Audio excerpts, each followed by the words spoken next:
สวัสดีครับวันนี้ก็วันที่6 มกราคมปี69นะครับเนาะวันนี้ก็สายๆนะครับเนาะของวันอังคารวันนี้วันอังคารแล้วครับเนาะวันที่6ทำงานวันที่2ของปีนี้นะครับเนาะคลิปนี้จะวางแนวทางของฮานอยนะครับให้ FC ทางช่องที่เป็นคอฮานอยนะครับเนาะส่วนช่วงเช้าก็ลงแนวทางของรัฐบาลไทยไปแล้วนะครับใครยังมีแนวทางรัฐบาลไทยก็เข้าไปรับชมรับฟังได้นะครับเนาะทางเราสารคามนะครับเนาะกับรับชมรับฟังได้เผื่อมีตัวชอบจะได้หยิบจับลอตเตอรี่นะครับเนาะหยิบจับลอตเตอรี่จะได้ลอตเตอรี่ยังไม่ลงขายลงแผงครับเนาะแต่บางทีอาจจะลงแล้วเนาะทางที่เบาสารคามอยู่ยังไม่ลงครับเนาะเดี๋ยวพอทำซื้อที่กระเป๋าตังค์ครับเนาะง่ายดีครับเนาะเรียบร้อยครับเนาะเรียบร้อยถูกด้วยนะครับเนาะกระเป๋าตังค์ถูกด้วยตัวไหนที่เราต้องการได้ดังใจด้วยนะครับเนาะถ้าเป็นลอตเตอรี่ก็รู้กันนะเนาะรู้กันราคาจะไม่ใช่อย่างที่ในกระเป๋าตังค์ครับเนาะก็เลือกเอานะครับเนาะเลือกเอาอย่างที่สะดวกครับเนาะเลือกเอาเลย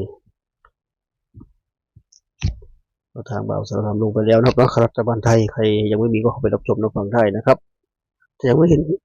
ถ้ายังไม่เห็นก็กดตรงรูปคนครับเนาะซ้ายมือครับเนาะซ้ายมือตัวเองซ้ายมือด้านล่างครับเนาะมีรูปเบาสารคามอยู่กดเข้าไปคนดูในช่องได้เลยครับเนาะเห็นแน่นอนครับเนาะส่วนคลิปนี้เป็นของฮานอยนะครับเอฟซีที่เป็นของฮานอยศึกเล็กศึกเงินร้อยเงินพันครับเนาะค่าเวลาครับเนาะศึกรัฐบาลไทยก็รออีกหลายวันนะวันที่17อาทิตย์นู้นครับเนาะอาทิตย์นี้เลือกตั้งครับเนาะอาทิตย์ต่อไปนู่นครับเนาะรอไปก่อนครับเนาะหาข้อมูลกันไปนะครับเนาะหาข้อมูลกันไปจะได้สร้างความมั่นใจให้ตัวเองนะครับเนาะในวันที่ศึกเล็กศึกเกินร้อยเงินพันค่าเวลาครับเนาะแก่เซ็งครับเนาะอีกหลายวันนักเสี่ยงโชคก็เซ็งจะเงาหน่อยครับเนาะถ้าใครไม่ลุ้นศึกเล็กนะครับเนาะก็จะเงาหน่อยหนึ่งก็วันนี้ก็เหมือนเดิมครับเนาะไม่ได้อัดคลิปสดเหมือนเช่นเคยเราคลิปพาน้องนนท์มาทำธุระไปต่างจังหวัดครับเนาะกลับบ้านครับเนาะทำธุระเสร็จก็พาแวะให้อาหารปลาเนาะที่สวนสาธารณะใกล้ๆบ้านเนาะที่อำเภอใกล้บ้านนะครับเนาะ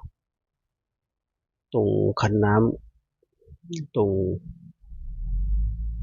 ริมสระน้ำครับเนาะจะมีที่ออกกำลังกายด้วยนะครับเนาะมีลู่วิ่งมีจักรยานนู่นนี่นั่นหลายอย่างครับเนาะคนเล่นกันเยอะครับเนาะแต่ไม่ได้ถ่ายเพราะเด็กเยอะก็เลยไม่ได้ถ่ายครับเนาะถ่ายเฉพาะให้อาหารปลาพอครับเนาะก็ถือว่ามาเที่ยวก็ได้แนวทางก็ได้แนวตัวเหมือนเดิมเหมือนเช่นเคยครับเนาะเป็นที่แนวทางอาจารย์ก็ย้ำว่าเป็นเพียงแค่แนวทางเหมือนเดิมไม่มีใครสามารถให้แนวทางถูกได้ทุกวันครับเนาะถูกผิดค่าเก้ากันไปครับเนาะเพราะเป็นเพียงการคาดคะเนนะครับเนาะวันไหนผิดวันหน้าเราก็ว่ากันใหม่ครับเนาะง่ายๆง่ายๆก็ดูผลเมื่อวานก่อนครับเนาะเมื่อวานฮานอยคนมีคนใหม่เข้ามายังไม่รู้ก็คือฮานอยรวมนะครับเนาะเราสามารถแนวทางไปฮานอยรวมนะครับ5 โมงถึง1 ทุ่มนะครับเนาะชอบรอบไหนจัดรอบนั้นเลยวิจะไปจัดมาแต่ก็รอบอื่นก็เอาที่สะดวกครับฮานอยมีเยอะมากครับเนาะไม่ใช่มีเฉพาะ3 รอบนี้ครับเนาะแต่คนใหญ่คนจะเล่นกันคนลงทุนลุ้นกันที่3 น้อยนี้ครับเนาะหลายคนก็ชอบเรียกว่า3 อรหันต์ตอนเย็นครับเนาะ3 น้อยยามเย็นเราจะเรียกครับเนาะจริงๆมีเยอะมาก5 6 7 8ฮานอยครับเนาะเราจะเรียกเยอะมากครับเนาะเยอะมากเราเน้นที่3 รอบนี้เท่านั้นรอบ5 โมงนะครับ2 ตัวล่าง7 8รอบฮานอยพิเศษครับเนาะ7 83 ตัวบนก็9 4 4เปิดหัวมาก็สะดุ้งครับเนาะพี่เขาเบิ้ลใส่ใจไม่ดีใจคอไม่ดีครับเนาะช่องเราไม่มีเลขเบิ้ลครับเนาะตำพังไม่เบิ้ลก็ลำบากครับเนาะเบิ้ลมาก็ตัวใครตัวมันครับเนาะตัวใครตัวมันเลย7 8กับ9 4 4นะครับเนาะ7 8เราไม่มีครับเนาะเราดิ่น8ครับเมื่อวานแต่ไม่มี7 8นะครับส่วน4 4ไม่ต้องพูดถึงครับเนาะเลขเบิ้ลอะไรก็แล้วแต่ตัวใครตัวมันนะครับเนาะวงแตกเลยมันถ้าเบิ้ลมารอบ6 โมงนะครับ2 ตัวล่างก็013 ตัวบนก็505ครับเลขหามศูนย์มาทั้งบนและล่างครับเนาะมาทั้งบนและล่างเลย01กับ505ภาษาให้เดินทางไปไม่มี01ครับเนาะ05ก็ไม่มี0ไม่มีสักตัวครับเนาะห่างไกลความเจริญมากกว่านี้รอบ6 โมงนะครับ ก็มาที่รอบทุ่มหนึ่งนะครับรอบ VIP ที่หลายคนเรียกกันนะครับเนาะ2ตัวล่างก็53นะครับเนาะ3ตัวบนก็785นะครับเนาะ5ก็มาทั้งบนและล่างอีกนะครับเนาะหมดรอบรอบ6 โมง 0มาบนมาล่างนะครับเนาะรอบนี้85มาบนมาล่างเข้าทางครับเนาะ53กับ85เต็มครับเนาะ53ได้ไปเด้งนึงครับเนาะล่างส่วน785ก็ได้ไปอีกเด้งนึงครับเนาะตัวเน้นเลยนะครับเนาะตัวเน้นเลย2เด้งเนาะ2เด้งเลยเข้าทางตามหลักมันต้องได้อย่างนี้ครับเนาะเพราะหวยจะบอกอย่างนี้เรื่อยเนาะอาจจะไม่ใช่ทุกวันแต่ส่วนใหญ่จะมาแนวนี้ครับเนาะมันต้องได้อย่างนี้จะสบายนะครับเนาะจะได้ยิ้มได้หน่อยนะครับเนาะเข้าทางบนล่างเลย5385ครับเนาะแต่หลักร้อยเราไม่มีครับเนาะหลักร้อยเราไม่ใช่7เสียดาย53กับ85ได้ไป2เด้งครับเนาะ53กับ85ใครตามก็ดีใจด้วยครับเนาะใครตามใครไม่ตามก็ชมผู้ฟังบันเทิงครับเนาะวันไหนชอบเคยลงทุนนะครับวันนี้มันจะก็ข้ามไปนะครับเนาะบอกซ้ำดูทางให้เท่านั้นครับเนาะการตัดสินใจเป็นของ FC นะครับเนาะชอบก็จัดขัดก็ผ่านครับเนาะไม่มีใครบังคับเราได้นะครับเนาะอยู่ที่เราเท่านั้นนะครับเนาะเราซ้ำเสนอเป็นแค่แนวทางวันนี้ก็เด่น4รอง0นะครับเด่น4รอง0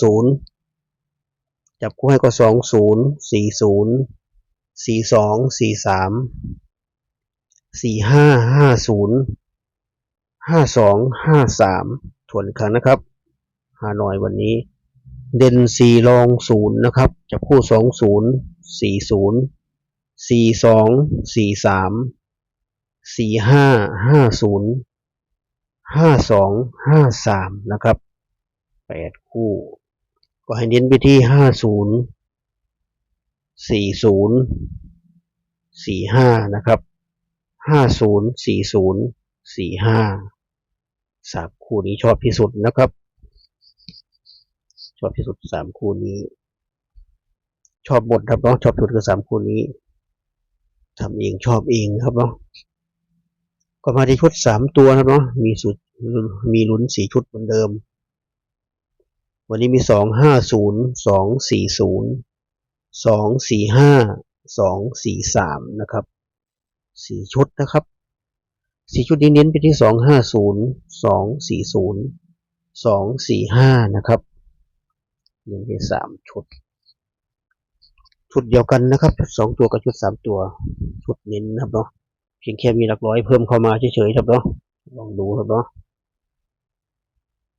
ก็ครบถ้วนครับเนาะสำหรับทางวันนี้วันที่6วันอังคารนะครับเนาะวันอังคารแล้วเร็วครับเนาะเร็วรู้สึกว่าปีใหม่เพิ่งฉลองไปวันที่1/31ที่1เขาดาวครับเนาะแบบเดียวป่าไปวันที่6ครับเนาะก็ถือว่ายังไม่นานเท่าไหร่ครับเนาะยังไม่นานเท่าไหร่ยังอยู่ในช่วงเสริมฉลองครับเนาะ